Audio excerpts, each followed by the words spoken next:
Queridos alumnos, como bien dice el refrán, de aquellos barros, estos lodos. El nefasto Tratado de Paz de París de 1918, unido a la crisis económica europea de los años 30, provocará el surgimiento del fascismo, una de las peores ideologías políticas que hemos tenido en este continente en la historia, y que nos llevará irremediablemente a la mayor guerra jamás vista por la humanidad, la Segunda Guerra Mundial. Vamos a verlo.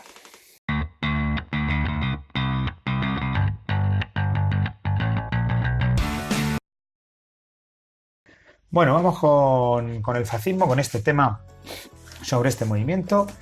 Y lo primero que tenemos que decir un poco es el contexto donde se inicia el fascismo. Bueno, en los años 20 y 30 en Europa pasamos de la democracia a la dictadura en gran parte de los países. Muchas democracias que habían surgido tras la Primera Guerra Mundial se convierten en dictaduras. Todos estos países que tenéis en este amarillo más claro, ¿vale? ¿Por qué pasa esto? Bueno, pues primero, porque hay unas duras condiciones, sobre todo a los vencidos en la Primera Guerra Mundial. Alemania e Italia, que es el caso que nos ocupa, van a tener unas condiciones muy duras, como ya vimos en los temas anteriores. Por otro lado, el miedo de las clases burguesas y altas a una posible revolución comunista en Europa les va a hacer, vamos a decir, marcharse hacia estas ideas más de extrema derecha. El crack del 29, la Gran Depresión, la crisis económica, fundamental también como causa del surgimiento del fascismo en Europa, y obviamente la culpabilidad del sistema liberal, de este sistema democrático que no había podido solucionar los problemas de los europeos, de ahí que muchos de ellos creyeran que una dictadura de corte fascista, en este caso, podría ser la solución, ¿vale? Bueno, vamos a ver varias características del fascismo. Vamos a señalar las 9 principales características del fascismo. En primer lugar, el fascismo es un movimiento de masas, ¿vale? En segundo lugar, el fascismo es un movimiento que pretende un Estado totalitario y militarizado que controle toda la sociedad. En tercer lugar, hay una oposición clara a las democracias liberales. La democracia no funciona según el fascismo, ¿vale? Debe ser eliminada, al igual que cualquier tipo de oposición, especialmente, obviamente, el comunismo, el bolchevismo, ¿vale? El control total de los medios de comunicación, educación y cultura también es otra de las características. La jerarquización social, ¿vale? El revanchismo y la guerra como forma también de hacer política, ¿vale? La violencia está justificada en algunos casos. Obviamente es un movimiento racista y antisemita, especialmente en Alemania, contra los judíos, y es un movimiento, obviamente, que también una de las características principales es el culto al líder, Hitler y Mussolini, en este caso en Italia y Alemania, que son los casos que nos ocupan, los dos países fundamentales, los dos únicos países donde triunfó el fascismo, ¿vale? El movimiento fascista es un movimiento también que se va a dar en otros países, pero va a triunfar específicamente en estos dos. Bueno, ¿por qué en Italia? Bueno, en Italia sufre unas pérdidas humanas y económicas muy grandes en la Primera Guerra Mundial, sale vencedor, pero en mucha parte de la sociedad italiana se siente decepcionada con los tratados de paz, especialmente con el asunto territorial, o con los territorios que Italia consigue tras ese tratado. Eso, unido al posible miedo, como he dicho antes, de las clases burguesas y altas a la revolución comunista, va a hacer que gran parte de la sociedad abrace el fascismo, ¿vale? En 1919 en Italia surge el primer movimiento fascista, un movimiento paramilitar que se llama los Fasti del Combattimento, fundados obviamente por su líder Mussolini. Este movimiento paramilitar se convierte en el Partido Nacional Fascista en 1921 y al año siguiente Mussolini organiza una marcha sobre Roma, una marcha fascista donde marcharán sobre la capital reclamando el poder.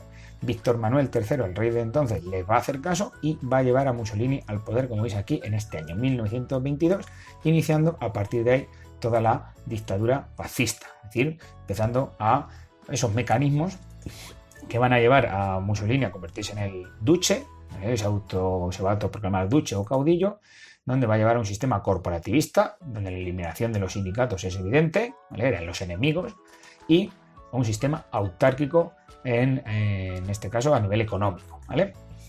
¿Qué va a pasar en Alemania en esta época también para que surja el nazismo, que es el movimiento fascista en Alemania? Bueno, pues tras la Primera Guerra Mundial, como veis aquí en Alemania, reinaba la crisis, la miseria y el desempleo. Acordaros, las condiciones que le pusieron los vencedores de la guerra a Alemania fueron muy duras, sobre todo a nivel económico, ¿vale? Y eso va a hacer que gran parte de la sociedad abrace el nazismo como solución, ¿vale? Esas condiciones pasaban por la creación, como veis aquí en 1918, justo al acabar la guerra, de la República del Weimar, una república creada por los vencedores para el control de Alemania durante esta época y que muchos alemanes obviamente rechazaban, incluidos obviamente los nazis. En 1920 surge el partido nazi, se funda el partido nazi y las SA, que va a ser el movimiento paramilitar de ese partido, ya sabéis, fundado por Hitler. En 1923 Hitler y el partido nazi se creen con la capacidad de tomar el poder y dan un golpe de Estado, que se va a llamar el Putsch de Múnich, o se va a denominar el Putsch de Múnich. Ese golpe de Estado fracasa, Hitler va a ser encarcelado como aquí, hecho importante porque dentro de la cárcel va a escribir Mi lucha. Mi lucha es un poco la Biblia del nazismo alemán, es donde, como veis ahí, se expone su ideología política. En el año 29 la crisis llega a Alemania, mucho más dura que lo que vimos en el tema anterior en Estados Unidos. El paro sube y por tanto obviamente los movimientos radicales es el momento del nazismo en Alemania, ¿vale? El número de votos de los nazis sube exponencialmente con el paro. Hitler en 1933 gana las elecciones y es nombrado canciller por el presidente de la República Alemana. Justo al ser nombrado canciller se produce un hecho fundamental, el incendio del Reichstag, del Parlamento alemán. Un incendio del cual son acusados los comunistas, falsamente, porque luego se demostró que habían sido los propios nazis los que habían incendiado el Reichstag, pero que le va a servir a Hitler como excusa para suprimir las libertades y empezar su mecanismo dictatorial, es decir, crear una dictadura donde él se va a autodenominar Führer o caudillo, donde va a eliminar el Reichstag, va a eliminar el Parlamento alemán y, bueno, pues se va a llamar, como tenéis aquí, el Tercer Reich, ¿vale? El Tercer Imperio. Bueno, dentro de este Tercer Reich vamos a destacar tres políticas, por decirlo de alguna manera. En política social, ¿vale? La creación de las juventudes generales para controlar las clases más bajas de la sociedad, las más permeables ideológicamente, ¿vale? La mujer va a tener también en el Reich un papel marginal y también, evidentemente, para el control social, la creación de la SS y la Gestapo, ¿vale? Las policías secretas, la Gestapo, la policía secreta nazi. Y, sobre todo, en política social, evidentemente, esa idea de superioridad de raza aria y, sobre todo, el odio visceral que va a tener el nazismo ante los judíos, ¿vale? El nazismo va a ser un movimiento antisemita que, como ya luego sabréis de la Segunda Guerra Mundial, pues va a provocar la eliminación sistemática de esta raza, ¿vale? Antes de la guerra, ¿va a haber ya alguna política que señalaba este antisemitismo? Por supuesto. Por un lado, las leyes de Nuremberg, que suprimen las libertades de estas personas. Y por otro lado, la Noche de los Cristales Rotos, que va a ser un movimiento auspiciado por los nazis, donde se van a romper muchos escaparates de comercios judíos en Alemania y que ya indicaban pues ese odio visceral de los nazis hacia esta religión, hacia los judíos. Bueno, en política económica, durante el periodo del nazismo, económicamente Alemania va a subir mucho, económicamente Alemania se va a convertir en una potencia mundial, el Estado va a intervenir en la economía creando industrias de armamento, ¿vale? Se va a rearmar mucho Alemania y creando obras públicas, al igual que había hecho, por ejemplo, Roosevelt tras el New Deal, o tras la Gran Depresión en Alemania, ¿vale? Eso va a hacer que el paro baje y que gran parte de la sociedad pues vea a Hitler como la solución a sus problemas económicos, ¿entendido?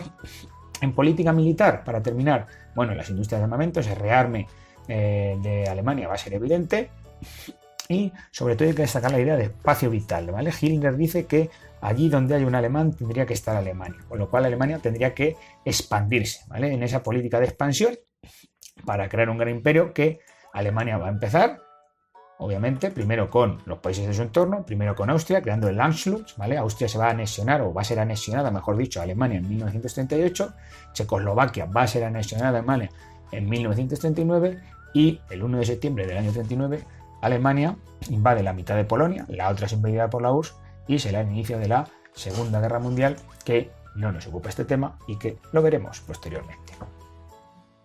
Bueno, pues lo de siempre, aquí os lo lleváis puesto, espero que os haya servido, no os olvidéis suscribiros al canal porque próximamente os prometo más vídeos sobre historia universal del mundo y España. Bye.